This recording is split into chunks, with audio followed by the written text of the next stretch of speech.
Borussia Monchengladbach were hosting Hamburger SV. That's right, Hamburger Sportsverein are back in the Bundesliga after a 7-year hiatus. The home side, though, the Foles, Gladbach, well, they're looking to relive the golden years of the 1970s when, of course, Gladbach won back-to-back Bundesliga titles in 1970 and 1971. In fact, it was a victory over Hamburger Sportsverein in 1970 in the 33rd round of the season that ended up clinching the Meisterschale for Die Fohlen. They're hoping to do that again.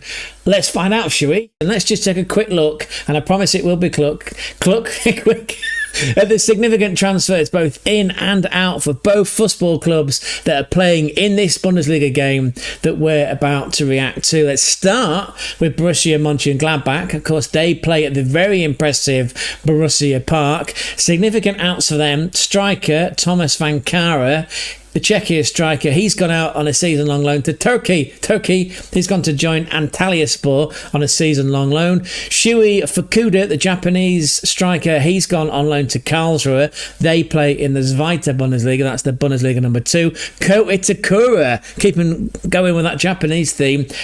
Exceptional talent, centre-back, scored some important goals towards the running of the 24/25 Bundesliga season for Gladbach. He's gone to Ajax.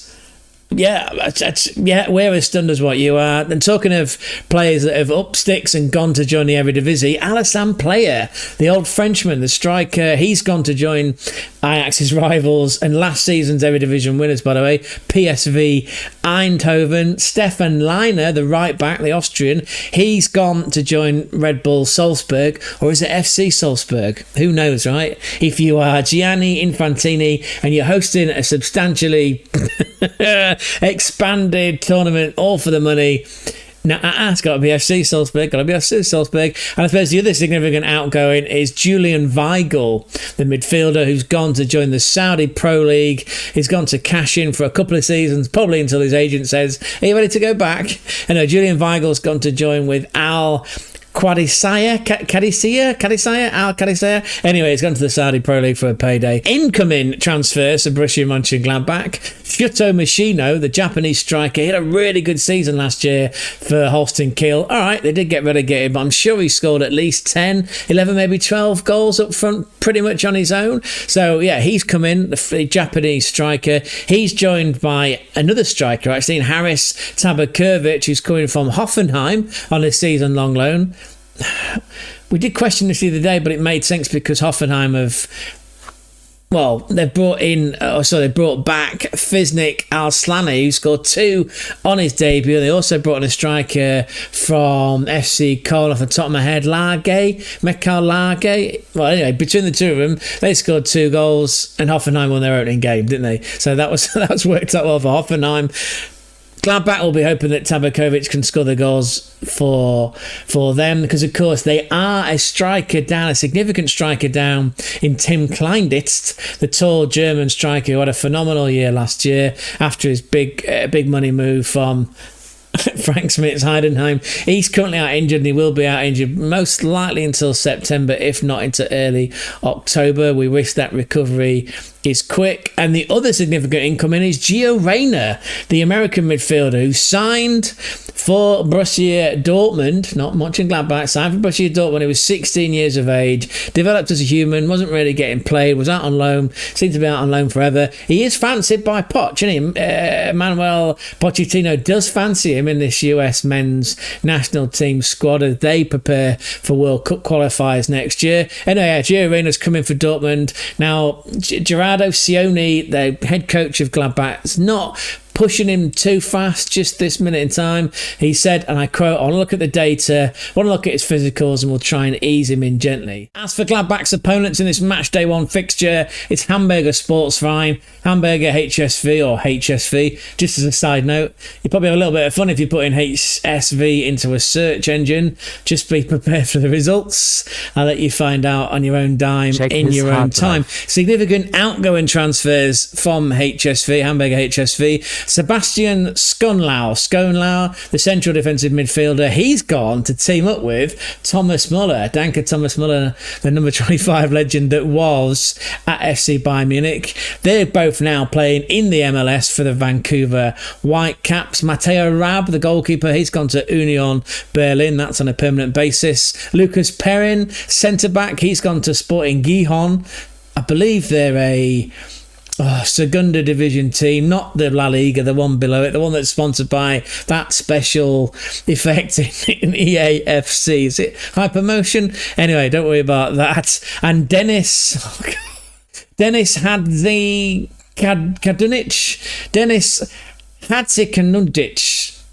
Bosnian-Herzegovinian, but is also Swedish because he played for a lot of games in the Alpskavan. He played for Malmo anyway. He was on loan for a couple of years at Hamburg. Anyway, he's now gone out to Sampdoria in Serie A. Significant incomings then, because of course Hamburger HSV haven't been in the Bundesliga for 7 years. They're beefing up their squad. They brought in Nicolas Capaldo, midfielder from Red Bull Salzburg, FC Salzburg. You pick which way you want that to go.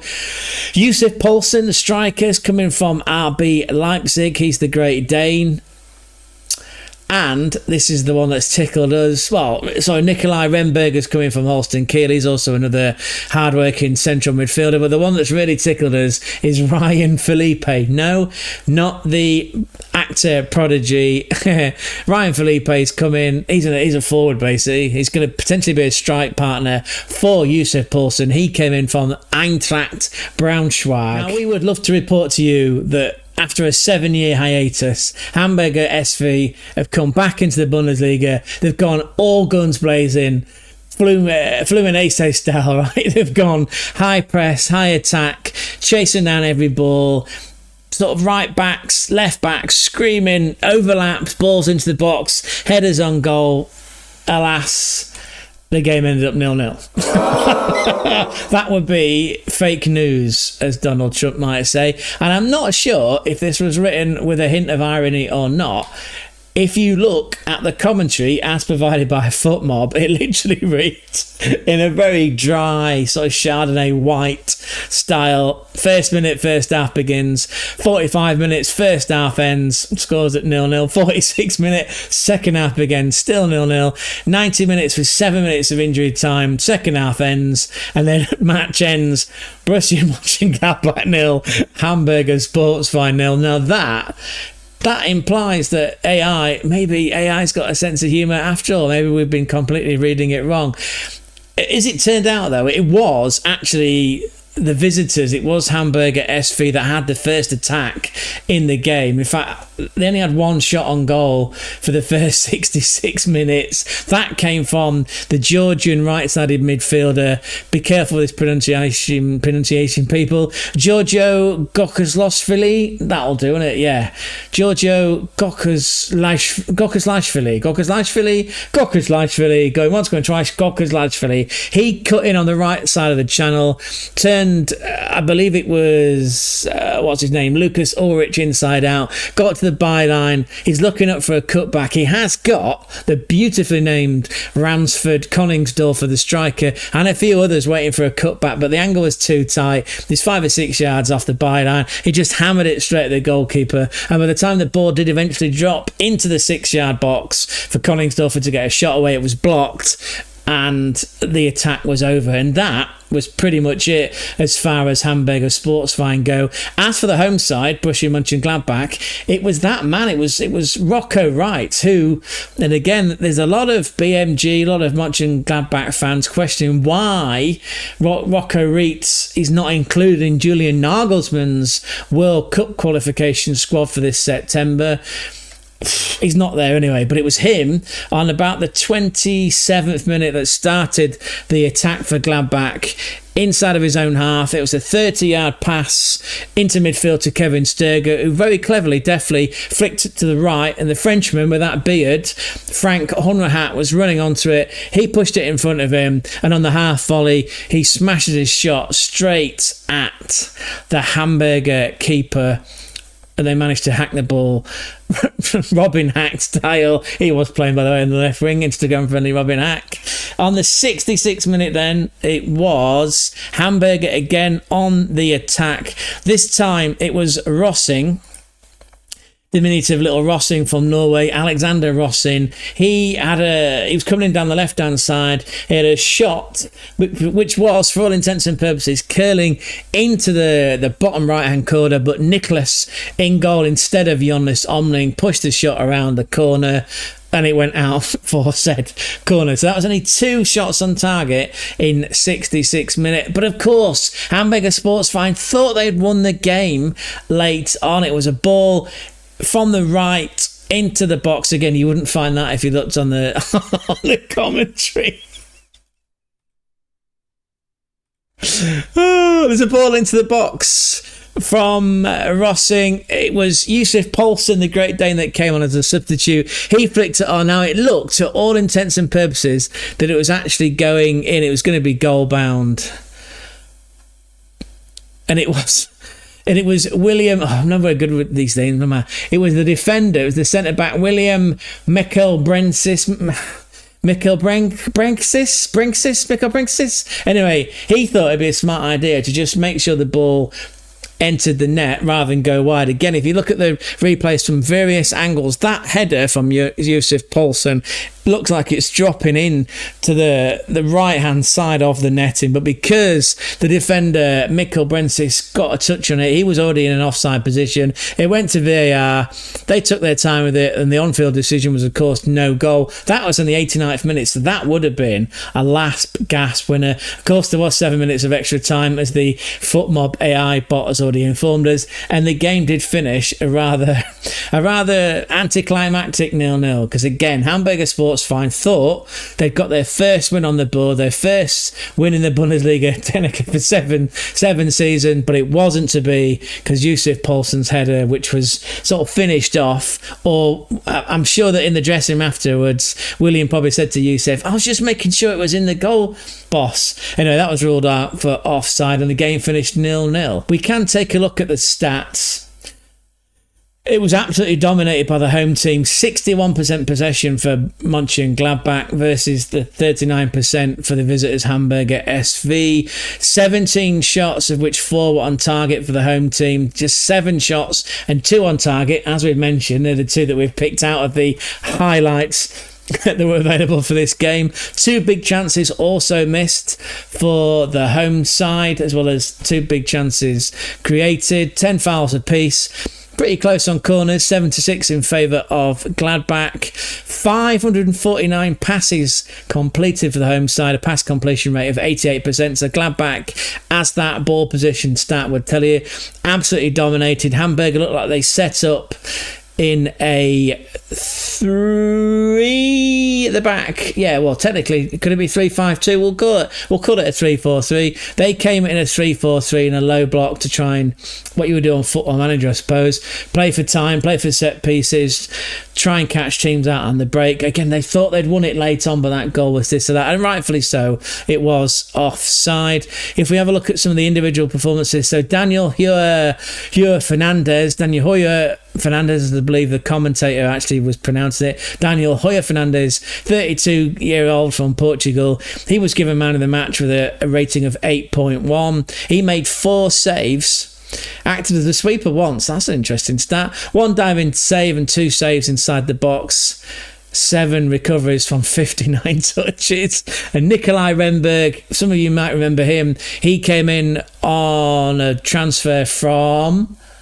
didn't we already declare that he came from Heidenheim? No, it's Holstein Kiel, sorry, because he was playing that same team as Shuto Machina, wasn't he, last season? He was. Nikolai Remberg. 25-year-old German, played 90 minutes, 1 shot on goal, 52 touches, 5 passes into the final third, 1 block, 3 clearances and 5 recoveries. And then Rocco Reitz, 23-year-old again. He did feature in the Deutschland under-21s team that got all the way through to the final of the European Championships in the summer just gone and were beaten by England.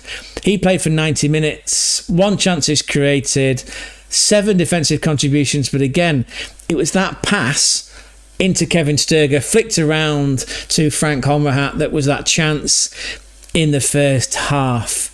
76 touches then from Reitz, 4 in the opponent's box, 9 passes into the final third, and it would be remiss of us not to call out Instagram-friendly Robin Hack, who played for 90 minutes and had 2 shots on target, created 4 chances, touched the ball 55 times, 7 of those were into the final third, and his 1 successful dribble. And a dribble is what you might take away from that game, despite the fact it finished 0-0. Again, I don't know how many times I've said it. Hamburger Sports Fine, they thought they'd won it at the death, but it wasn't. It was a rightful and correct call from VAR, from the guys that are in their little boxes in, is it Cologne? Pretty sure they're in Cologne. Yeah, so the game finishes 0-0. What do you think of that then, people?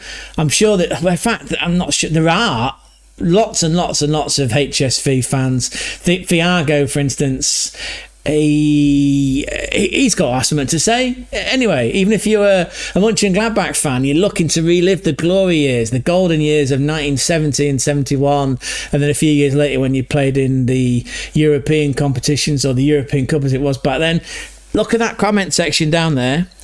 Just put something in it. Just say hi. Just say you got this far in the video. Again, if you have got this far in the video, thank you so much from Gonzo and I. We're indebted to you for giving us your headspace, your attention, giving us the views. Feel free to give us a like as well. Again, you know the script. Have a think about, but don't think too long, please. Use these 2 fingers, like in the double pivot. 1 to smash the like, 2 to hit subscribe, and then when you're out and about and in with a shout, tell your classmates, tell your workmates, tell your family. Let them know about the channel, please. Bring them on in. We've got lots of content to come, even though we're only at round 1 or match day 1 of the new Bundesliga season. This game ended 0-0. Look, we can't bring you victories all the time, can we?